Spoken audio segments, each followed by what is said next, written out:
Well, shalom, Shabbat shalom, and hallelujah. Let us praise Yahuwah today and every day. Today, after yesterday, exhorting everyone to just take a moment and pause and truly understand what the fear of Yahuwah is. Holding him in his right place, understanding who he is, perceiving him in a way that you maybe haven't done before. In his awesomeness, in his magnitude, in his fullness and richness of his very being, his very existence is amazing. So hallelujah. But I want to get back to the message that was brought forth. The Basorah, that's been translated as good news, is really a message or a report or a righteous report. We often say glad tidings, good news. That word Basorah just really means a report or a message. But it is a righteous report, is it not? So we want to get back to what Yahusha brought. He had a message. His message aligned with what the Father said. He said, I say nothing of my own. These aren't his own words. This isn't even anything of his own. He does nothing unless the Father gives it to him or tells it to him. So hallelujah for the obedience of a loving Son who does what the Father says. So today we want to look at and say, hey, why is no one talking about this wonderful message that he brought? So we have to remember that the Father had to bring forth the Son. For we know that all have fallen short of the esteem of Yahuwah. Every one has sinned or committed wickedness before him. So we know that there must be a payment. And it says, for the payment or the wages of sin, of wickedness against Yahuwah, is death. So the atoning blood of all of the sacrifices would cover the 12 tribes and those within the gates, but it did not cover the world at large. It says Yahuwah so loved the world, his creation, that he brought forth his Son, his one and only, that he might wipe away the writings written against him, and that his blood atonement would be the covering for us all. He is our covering. His blood atonement was once and for all. But it has to be that you accept it, that you enter into this new thing, this renewed covenant, this new covenant, which is both. We see that because he talks about in the parable of the wedding. He speaks very eloquently about the master was giving a party for the wedding and no one showed up. Isn't this true? Yahusha came for what? The lost sheep. And from the Yahudi, they did not receive him. And so after that, he sent out his servants and he said, go find anyone in the streets and bring them.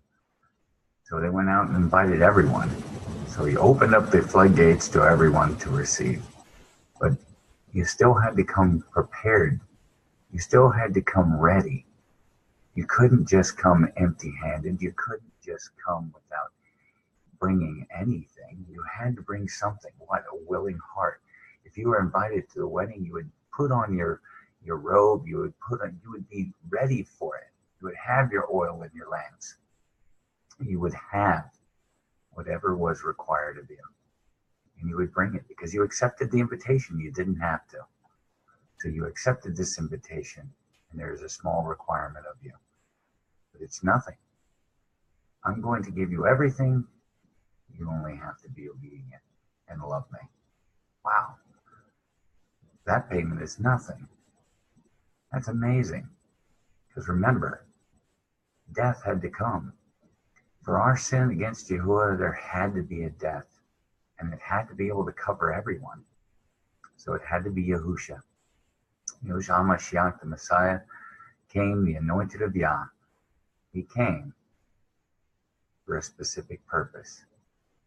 And that specific purpose is the message. For Yohanan the Immerser said, Teshuvah, For the reign or the kingdom of the Malkut of Elohim draws near.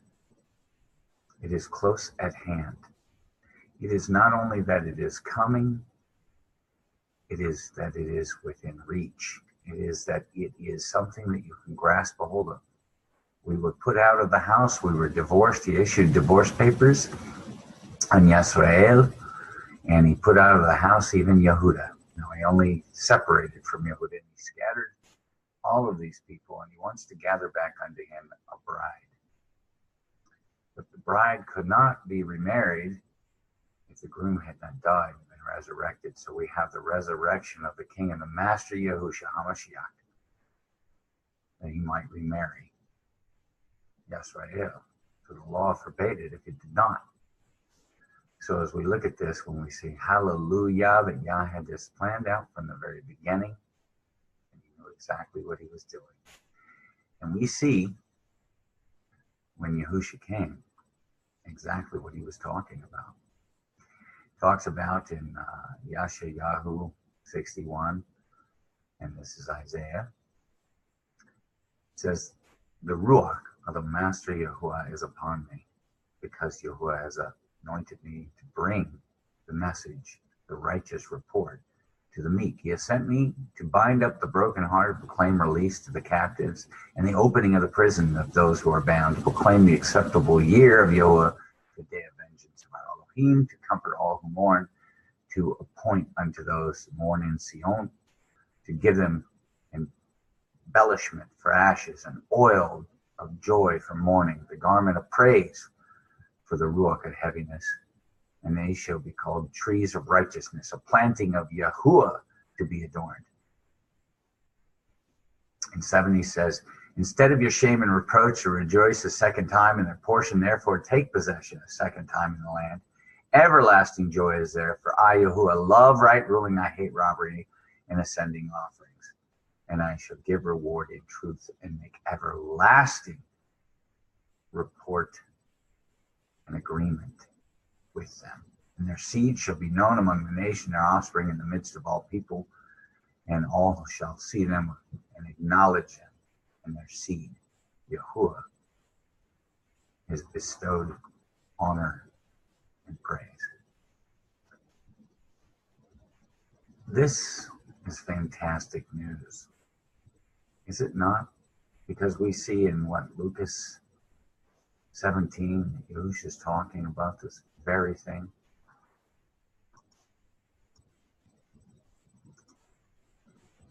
Or is it 4? I'm sorry, 4:17, excuse me. So Lucas 4:17.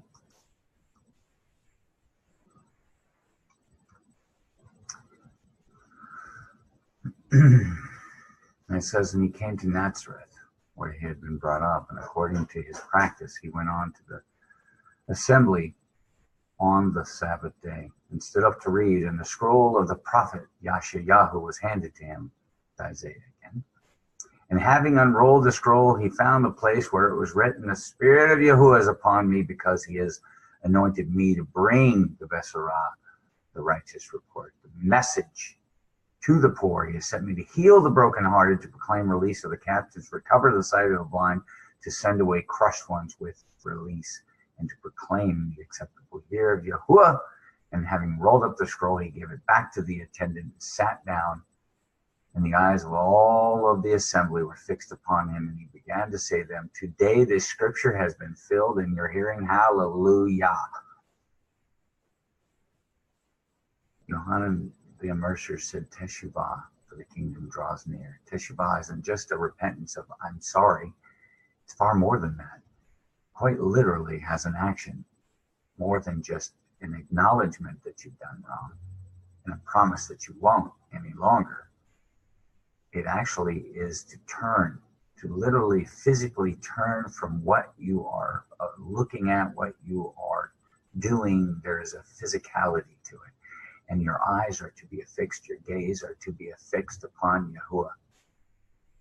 And when you do that, when you turn from what your gaze is fixed upon, what your desires, the lust of your heart, the flesh is fixed and fixated upon, and you turn your gaze to Yahuwah, and you start looking for his will, and you start looking to fix your gaze upon the things that he has set before you today. The message of the Basorah, and this is just the beginning, is that we now, because of the life, the death, and the resurrection of Yahusha HaMashiach, we now can enter into an agreement, into an oath of agreement, into a new contract. For the old marriage contract is fading away and is all but gone, and a new marriage contract that we are entering into this day with him is being restored to all of his children, and even to some outside his flock. He says that you shall save his flock, and there shall be some that are not in his flock. There will be those that are not within. So now, what was only promised to the children of Yisrael, now he is extended to us by grafting us in to the root. But we all must be grafted back in. The Basorah is that what was not available to us before has been made available. For the wages of sin are death. You don't have to pay that price because Yahusha paid it for you. But he only paid it for you if you receive it. And the natural cropping of your, what we call belief. But belief really isn't the right word for it. It's not just faith and belief, because that almost seems like a head knowledge. It's actually much more than that. It is an action of doing.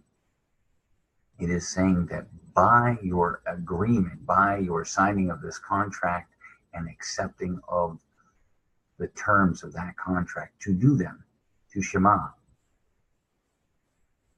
That's really what belief is. Belief is your accepting the contract to do, to Shema, to listen, to hear and obey the word of Yahuwah. It's quite simple. If you love him, keep his commands. So, today let's start getting back to the message. Let's start getting back to what Yahusha had said, that he went down during that time, and he went down Sheol, and he busted open the gates, and he set the captives free in Abraham's bosom, that he also freed us from the wage, or what we would rightly be paid, for our wickedness, our sin against Yahuwah. He freed us from the writings that were written against us. They demanded a death. He gave the only death that was acceptable before Yahuwah. We now can turn back to Yah.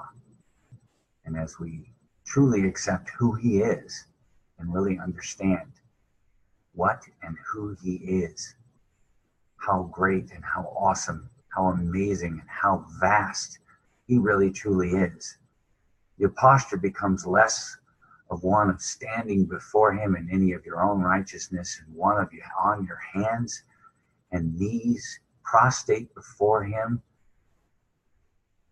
unable to look up upon him, for his greatness and his vastness and his honor and his esteem are beyond your ability to even comprehend.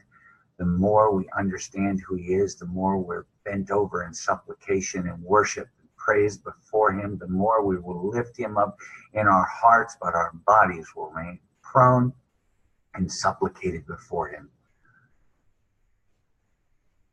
Let's work on the message that Yahusha HaMashiach brought. You have been restored by your action of belief. Let's be restored. Let's work on being restored back to that. Let's be restored back to Yahuwah through Yahusha HaMashiach, to that blood atonement that we could not ever pay, that would never be acceptable. Had to be spotless, blameless, without blemish, without spot. Do any of us fall into that category? No. So hallelujah, today and every day. We'll continue talking about this, and we'll bring forth the prosperity that Yahusha HaMashiach brings in our lives. And eternal life, and even the gifts that we receive as we walk in faith of belief, our action of our obedience in love to Yahuwah. Hallelujah. We love you. Have a great day. Shabbat Shalom.